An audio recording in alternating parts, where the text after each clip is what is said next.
Você quer sair daqui cheio do Espírito Santo? Amém! Aleluia! Tem gente pegando já aí. Capítulo 2, Atos dos Apóstolos. Vamos fazer uma leitura da Bíblia Sagrada, bem conhecida dos irmãos. E vamos ver aquilo que Deus tem para as nossas vidas hoje. Capítulo 2, Atos dos Apóstolos. Quem achou, dá uma glória a Deus bem alto. Glória a Deus! Vamos lá. Ao cumprir-se o dia de Pentecostes, estavam todos reunidos no mesmo lugar. E de repente, veio do céu um som, como de um vento impetuoso, e encheu toda a casa onde estavam assentados. E apareceram distribuídas entre eles línguas como de fogo, e pousou uma sobre cada um deles, e todos ficaram cheios do Espírito Santo, e passaram a falar outras línguas, segundo o Espírito lhes concedia que falassem. Amém. Amém. Feche seus olhos, Deus, em nome de Jesus. Glorificamos a Ti, te bendizemos, Senhor, por Tua bondade, graça e misericórdia, crendo que o Senhor é conosco, está nesse lugar. A Tua boa mão, Senhor, nos amparou, nos deu graça, saúde, nos trouxe até aqui, Senhor, para reunidos glorificar o Teu santo nome. Então, Senhor, que o Senhor tome conta desse lugar ainda mais. Receba, Senhor, a nossa adoração e fale conosco, Senhor, segundo a Tua palavra. É isso que nós estamos desejosos em escutar, Senhor. O nosso coração está aberto para receber a Tua palavra, Senhor. Em nome de Jesus nós te agradecemos desde já. Amém. Amém. Graças a Deus. Se assente, fique à vontade.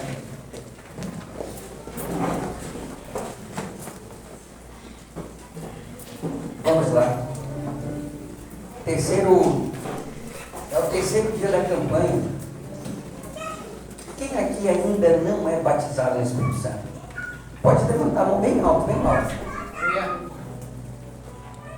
Amém. Vamos lá, para a gente entender. É uma promessa.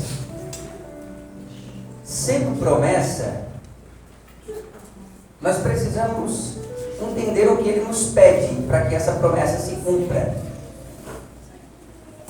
Assim como a revelação da descida do Espírito Santo no dia de Pentecostes foi direcionada pelo próprio Jesus, falando para os seus discípulos: ficai em Jerusalém, até que do alto sejais revestidos de poder.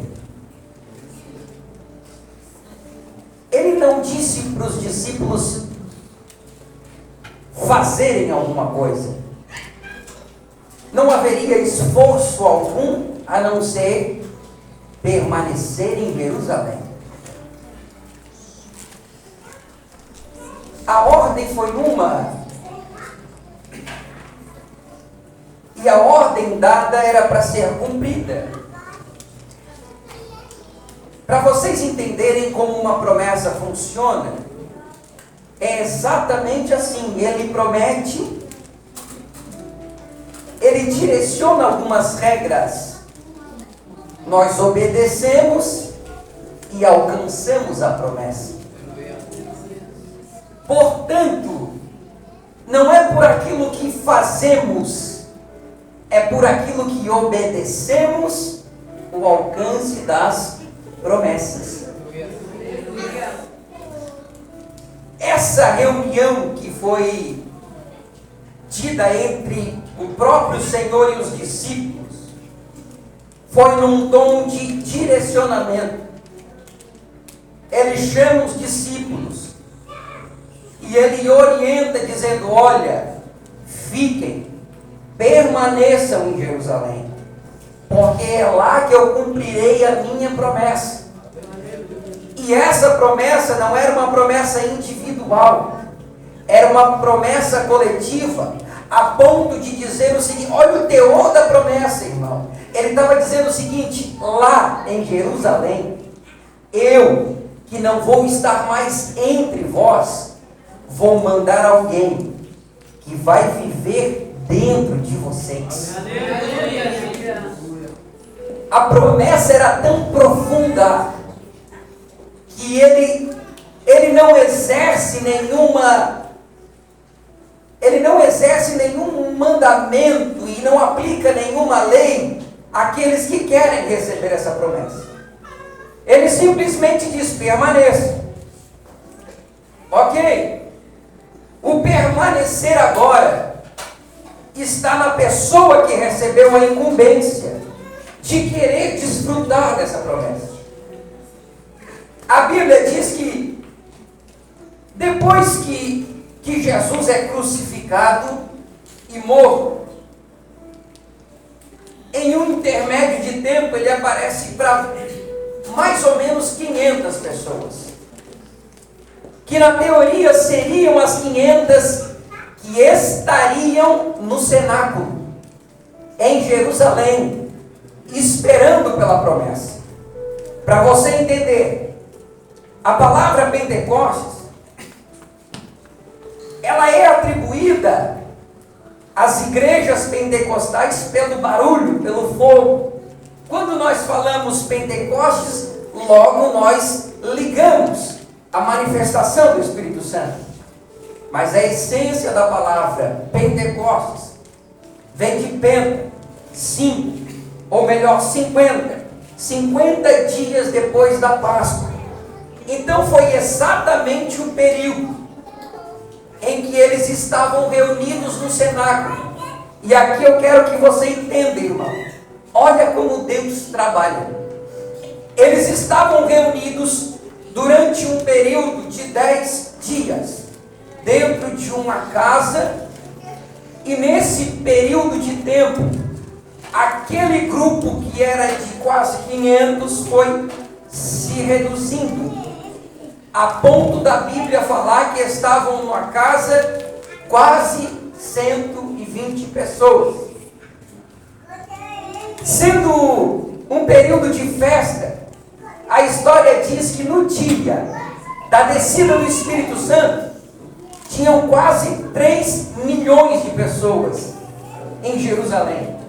Judeus de todas as partes se reuniam para participar da festa, que tratava de algumas coisas como festa dos tabernáculos, festa da colheita. Então, a festa de Pentecostes era atribuída a isso.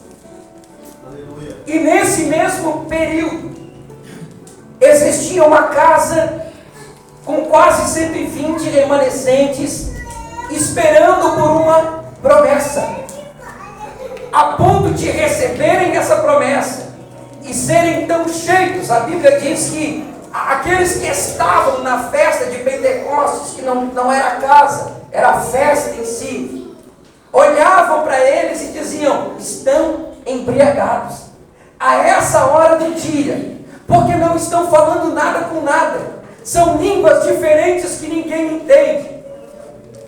Aí Pedro diz: não, vocês não entendem daquilo que vocês não sabem, vocês não falam aquilo que vocês não entendem.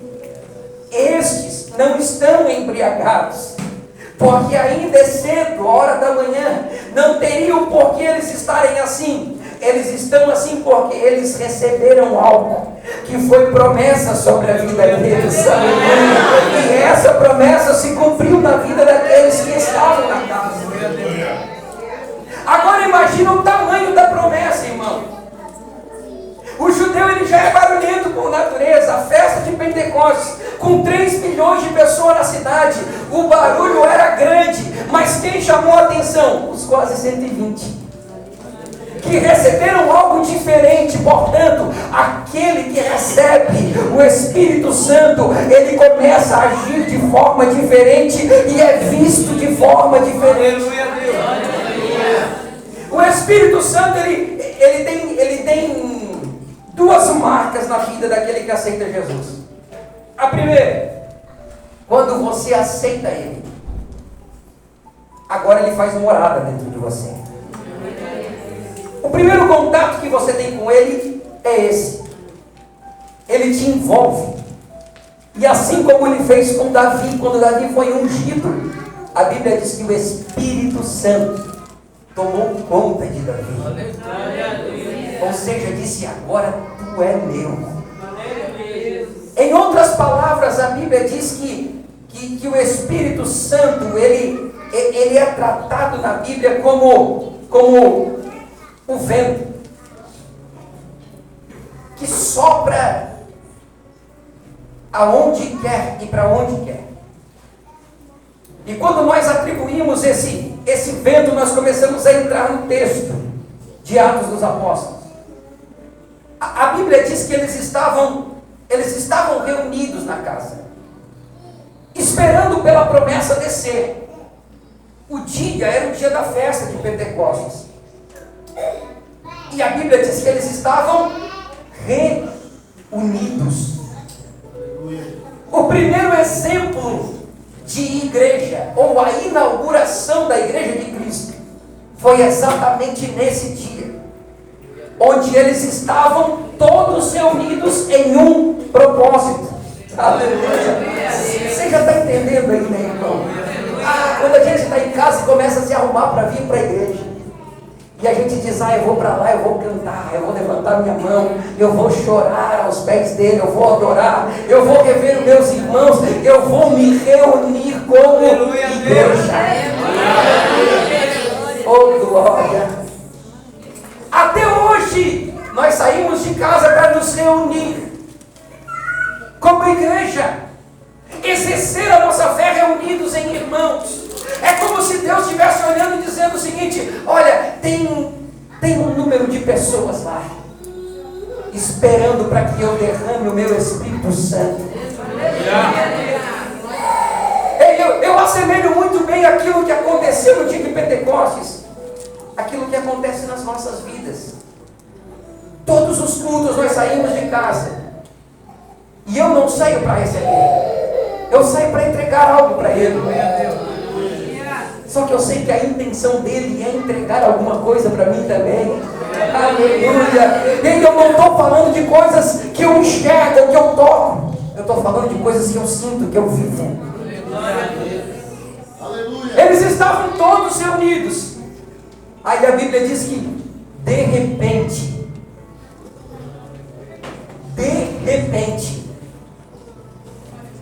uma palavra pequena que remete a coisas surpresas, coisas que acontecem sem a gente prever, coisas que chegam e a gente se espanta.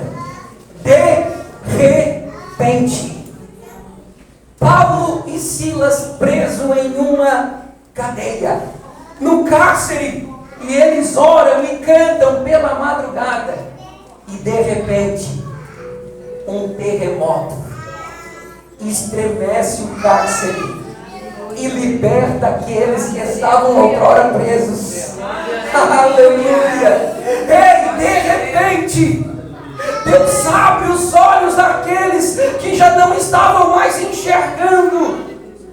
De repente o vaso da mão do oleiro se quebra, e ao invés de jogar fora, o oleiro olha e diz: não, eu vou fazer de novo. De repente o barco no meio do mar, a tempestade batendo, a água entrando, o barco indo à deriva, e aí os discípulos olham para o mar, jovens, e de repente vem ele andando sobre as águas. Oh, é de repente que ele faz as coisas. De repente você está aqui com o coração quebrado, com a vida torta, com a família destruída, com a porta fechada, e de repente ele está agindo lá naquilo que você tem orado. De repente ele está abrindo a porta que está fechada. De repente chega a notícia amanhã que você recebeu a bênção que você procurava. Porque nós estamos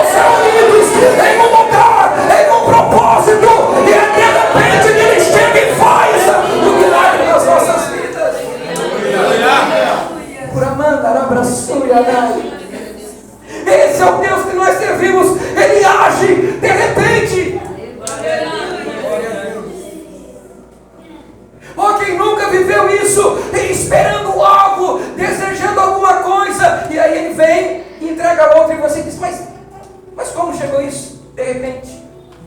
É Ele trabalhando, irmão. Acalma o teu coração, é de repente. É de repente que Ele faz. De repente acontece o que, Fabrício? Veio do céu um som como de um vento, e não é qualquer vento, um vento impetuoso, e encheu toda a casa. Veio de onde? Veio do céu. Oh, glória. O que Ele tem para a tua vida não é da terra. O que Ele tem preparado para a tua vida, oh, vai vir do céu, campeão. Aleluia. É por isso que você não vê, é por isso que você não ouve, é por isso que às vezes você até não sente. Por quê? Porque você não está ligado às coisas da terra. O que Ele tem para a tua vida vai vir do céu. Aleluia. Você foi chamado para viver coisas celestiais. Oh, aleluia. Aquilo que os olhos não viram, aquilo que os ouvidos não ouviram, aquilo que não desceu ao coração do homem, é isso que Ele tem preparado para a tua vida.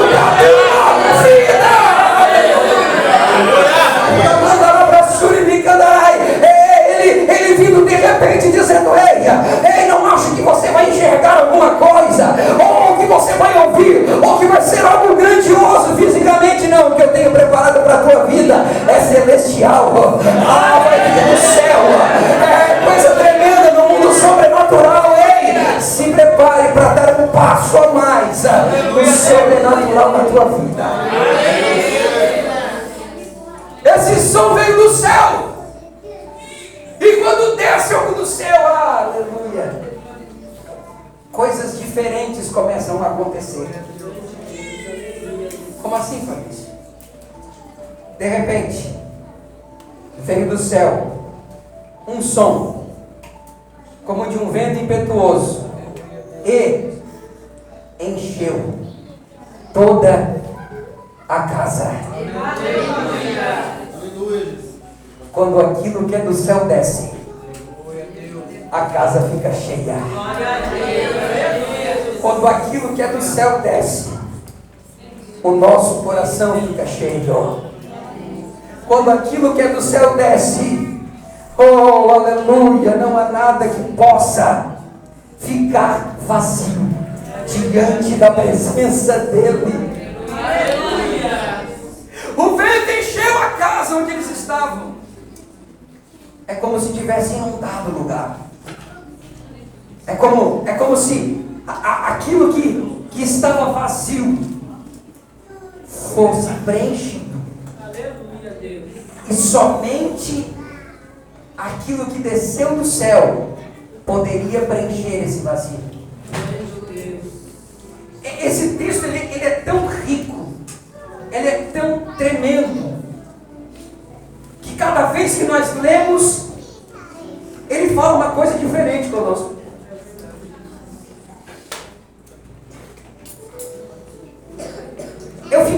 Eu fiquei imaginando o porquê que a similaridade do vento aplicado ao Espírito Santo. E até tem, o pastor dá aula de teologia. Quem que faz teologia, pastor? Levanta a mãozinha. Tem uma disciplina chamada pneumatologia, que é o estudo do Espírito Santo. Olha que coisa engraçada. Parece coisa de pulmão, né? Justamente por isso, por causa do vento. Pneumatologia é o estudo do Espírito Santo.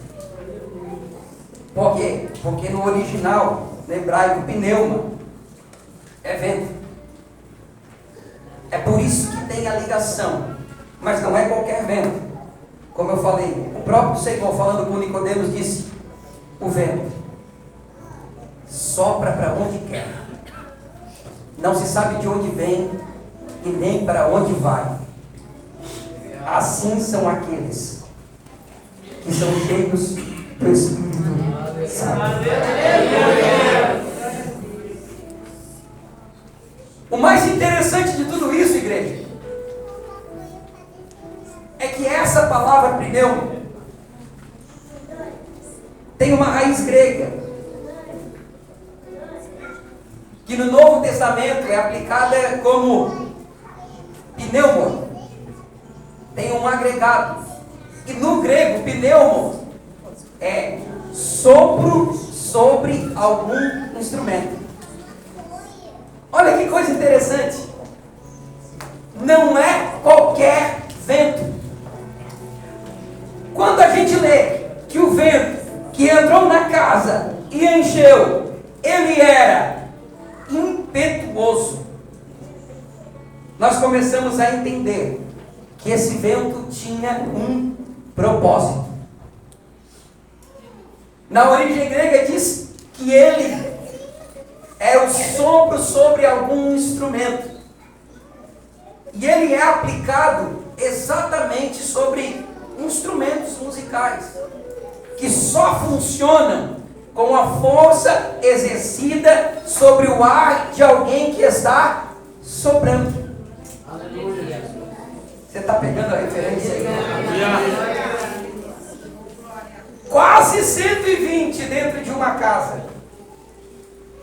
esperando por esse Espírito Santo descer. 120 o quê? Instrumentos. Que até então não eram nada. Por quê? Porque não tinham o vento.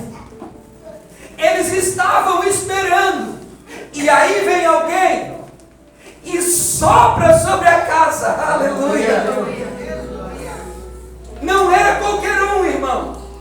O próprio Deus que através de Jesus falou o seguinte: ei, permaneçam em Jerusalém, porque do alto vocês vão ser revestidos. Aleluia. Ele estava dizendo o seguinte: olha, fiquem ali, porque uma hora o Pai vai mandar sobre vocês. Ele não usou a palavra sopro, mas aqui esse vento impetuoso está trazendo referência a isso. Ei, uma hora o Pai vai soprar sobre vocês, exercendo sobre vocês uma força e trazendo aquilo que ainda não era instrumento. Aleluia, vida.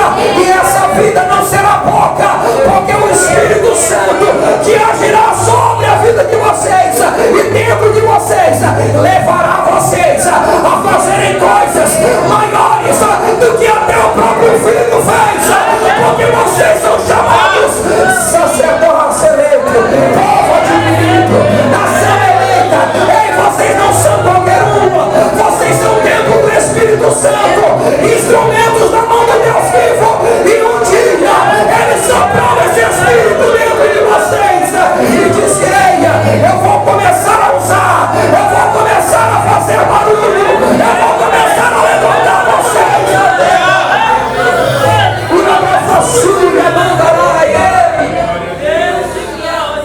O vento impetuoso entrou na casa, encheu todos. Ei, instrumentos que são soprados agora fazem o quê? Barulho. Eles receberam esse vento impetuoso, e a Bíblia diz que línguas repartidas como de fogo desceram sobre cada um deles. Não foi sobre alguns, Ribas, foi sobre cada um deles. Ou não foram 10 dias curtos, foram 10 dias difíceis, irmãos. Foram 10 dias esperando, é porque hoje nós conhecemos. O Espírito Santo vive dentro de nós. Eles não conheciam o Espírito Santo ainda. Foi pela fé que eles permaneceram naquela casa. Tanto é que alguns saíram, outros ficaram. E eu acredito que Deus, olhando aquilo, escolheu esse dia, exatamente o dia de Pentecostes, para derramar sobre eles. De repente, sem esperar. Sabe aquele negócio de dizer assim, ó, mas eu não estou preparado para ser batizado ainda. Tem muita gente que fala: eu ainda não estou preparado para ser batizado no Espírito Santo. Eu ainda tenho que orar mais, tenho que buscar mais. Ei, o que o Senhor falou aqui? Fique em Jerusalém. Só. Você está em Jerusalém? Eu estou, Fabrício. Então por que não receber o batismo? Percebe como funciona uma promessa? E é como, Fabrício? Eu vou saber o dia, eu vou saber a hora? Não. É de repente. Eu participei de alguns congressos e eu esperava ser batizado. Aí num culto de ensino, terça-feira de noite, aquele que o pastor vem e dá uma aula, foi esse culto que eu fui batizado no Espírito Santo. Só eu. Por quê? Porque é de repente. Ele vem e diz: está em Jerusalém e quer, então receba.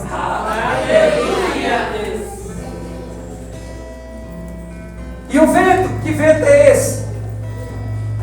Esse vento que nos preenche e que nos faz viver coisas maiores. A Bíblia diz que eles receberam, eles ficaram cheios, e tão cheios que começaram a fazer barulho, sair para fora da casa. Ei, olha que coisa interessante. Quantas pessoas mais ou menos tinham no início, segundo a história? Quase 500, dentro da mesma casa. A Bíblia diz que quando eles receberam, eles estavam em quase 120. E quando o vento soprou sobre eles, a Bíblia diz que a casa ficou pequena. E eles tiveram que sair para a rua. Aleluia! O que nós vemos com isso? Ele faz não do nosso tempo, é do tempo dele, é de repente. A segunda coisa que a gente vê nesse texto é que o vento que veio não é qualquer vento, ele é impetuoso. E sendo esse vento impetuoso, ele sopra sobre os instrumentos do jeito que ele quer e na forma que ele quer. Aleluia! Outra coisa que nós vemos nesse texto, esse mesmo vento, ele encheu a casa. Quando aquilo que desce do céu chega até a casa fica pequena para a glória dele. Aleluia!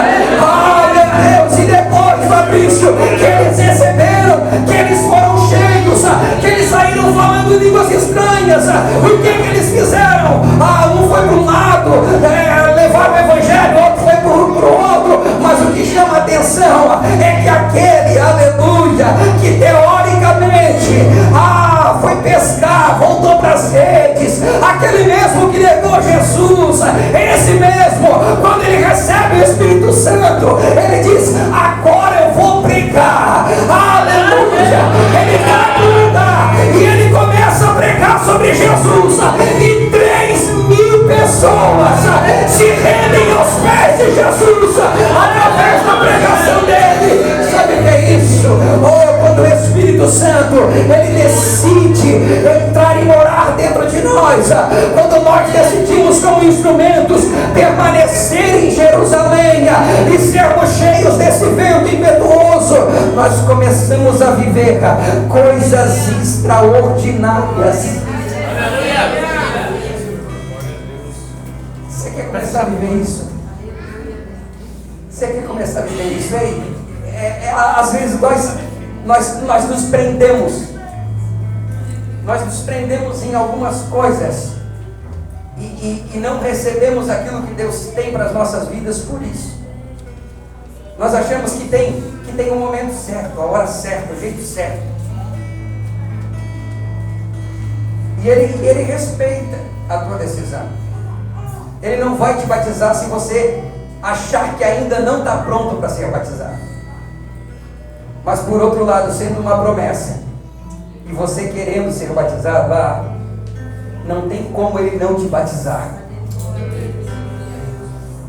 Então hoje à noite, fique atento a isso. Você é um instrumento. Você está em Jerusalém. Basta você dizer: eu quero, Senhor. Eu quero receber, eu quero ser selado pelo Espírito Santo. Eu quero viver coisas maiores, eu quero falar em línguas, eu quero ter dons espirituais. Ele vai fazer. Em nome de Jesus, Ele vai fazer. Todos, para finalizar, todos ficaram cheios do Espírito Santo. Aleluia. E passaram a falar em outras línguas, segundo o Espírito lhes concedia que falassem. Esse mesmo Espírito já havia sido profetizado por Joel, quando ele disse que nos últimos dias os vossos filhos e as vossas filhas profetizariam, os vossos velhos sonhariam e os mancebos teriam visões. Ele profetizou isso. E diante da profecia, desde o início da igreja de Jesus Cristo, nós viemos vivendo, dia após dia, esse derramamento do Espírito Santo sobre nossas vidas. E como é bom ser cheio, como é bom viver esse Espírito Santo, como é bom desfrutar daquilo que Ele traz para as nossas vidas, como é bom ver alguém que vive cheio do Espírito Santo. Fique de pé, por gentileza. Nós vamos orar junto contigo. Eu tenho certeza que Deus tem algo poderoso para fazer na sua vida.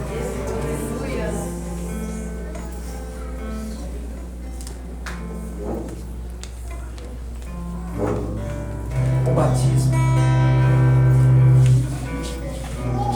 Eu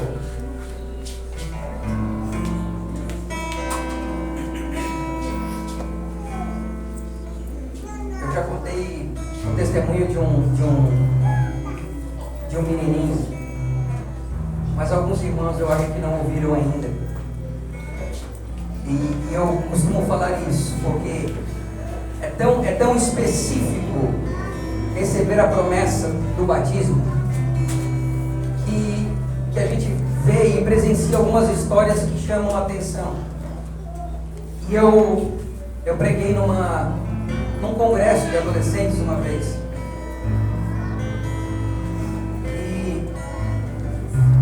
E aí o grupo dos adolescentes vieram para frente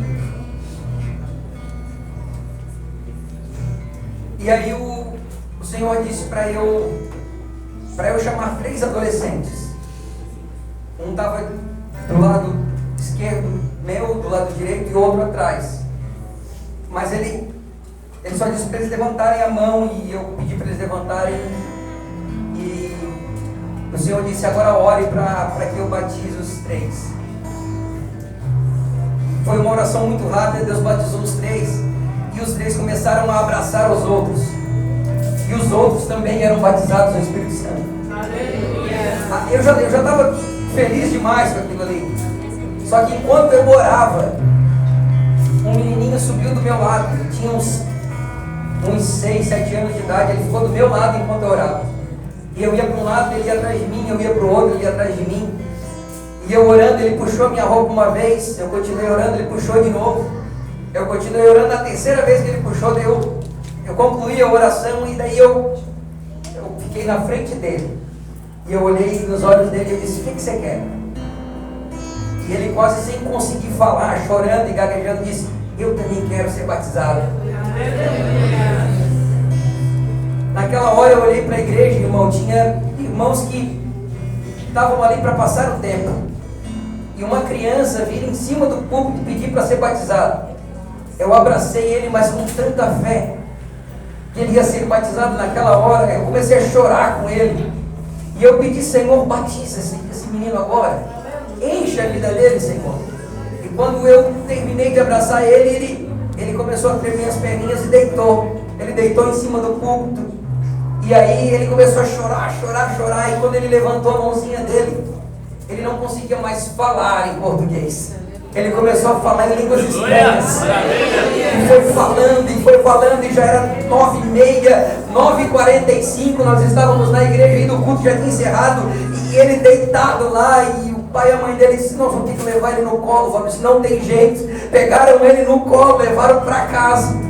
No outro dia a mãe dele me encontra e diz: Fabrício, ele chegou em casa aquele dia, ele foi acordar de madrugada, ele levantou falando em línguas estranhas. Ele começou a andar dentro de casa, ele foi no berço do irmão que era recém-nascido, começou a falar em línguas estranhas no berço do irmãozinho. Ele não parava mais de andar dentro da casa, cheio. Ele foi voltar a dormir, já era 4 horas da manhã, de tão cheio que ele estava. Aleluia. Sabe o que é isso, irmão? A promessa está